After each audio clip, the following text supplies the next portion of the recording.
Good morning, this is Troy Moldy with the Pride Group, and here's my contact information here. In case you have further questions, you can reach out to me. And I'm here with Jeremy Peterson with Remax Results, and here's his contact information in case you have questions for you. Today I'm just going to shoot a real quick video on some good housekeeping things to do before you bid on a property. I think it's a good rule of thumb to look at these things as a good general rule of practice that, sorry about that, I had something going on my other computer, that you should always do anytime you're buying a home. It's good preparation to try to find out that you won't get hit with any unpleasant surprises. So when I look at a HUD property or any type of foreclosed property or even any transaction in general, I'll always call the city and find out, is there any past due assessments, upcoming assessments, because sometimes a road gets done and now that all of a sudden has to be paid for. If that were to get missed somehow through a title and all of a sudden you close and your buyer has to pay that, they're going to call and not be super happy that they didn't know about that. Or in banks or HUD or a foreclosure situation, they may require that a buyer assume any type of improvement that's a benefit to a buyer. So call the city, ask, is there any upcoming assessments? Is there anything going on with this property that I need to know about? Future, past, present, same thing with the county. Especially if you see a well or septic, try to get any information that you can about that. When properties are sold as is, it's your job to be the detective and try to discover as much information as you can. Ideally, if you can do that before bidding, but certainly well before closing. Same thing with the HOA. How's your fund? Do you guys have money? Are you being sued? Do you have new roofs, siding, windows, or these type of things scheduled to be done soon? Decks, any major projects coming up that your buyer should know about? And then when looking at a HUD property, which will bring this up here, this is just a property in Apple Valley. We're going to click on the addendums and we'll look at the disclosure addendum. So it talks about mold in the basement, it talks about repair, damaged plumbing.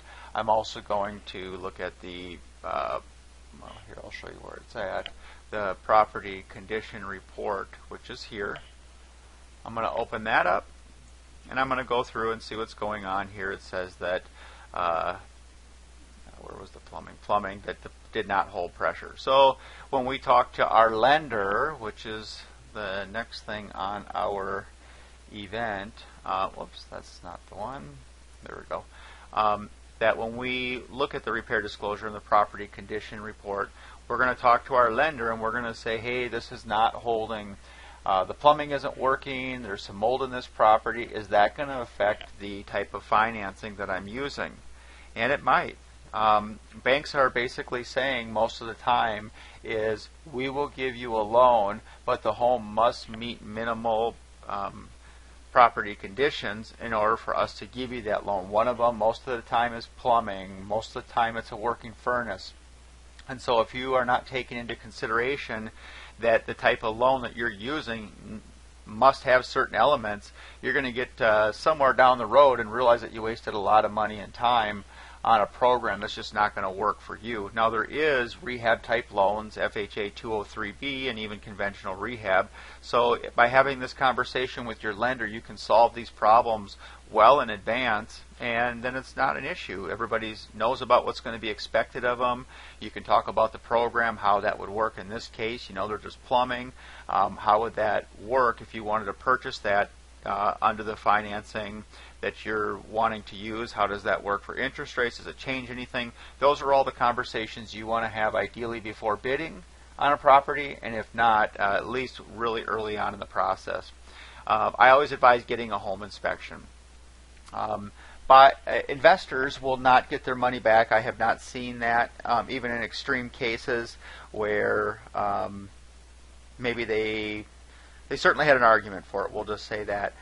They did not get their earnest money back, but earnest money on a HUD home is $500 for $50,000 and under, and $1,000 for anything over $50,000. It's better to have a home inspection and lose that $500 or $1,000 than go into a property and not know about some major issues. So Always get a home inspection. That will help save you and protect you. So let's recap here. Anytime buying a home, especially with a HUD property or especially bank owned, call the city, call the county, call the HOA, ask about past, present assessments, any upcoming projects that are going on, financials for the HOA, are they being sued? Look at the repair disclosure, look at the property condition report, make sure the lender has them and he understands, she understands that the type of financing that you're using will work for the current condition of the property, and always, always, always get a home inspection. So that's it for this month's outreach. As always, where's my contact here? As always, again, any questions that you have here, certainly get a hold of myself or Jeremy. Little shout out to Jeremy. He was the #1 agent in the state of Minnesota in closed transactions for 2015. If I'm not mistaken, that's 3 years in a row. So congratulations to you, my friend. And that's it for this month. We will see you guys next month. Bye-bye.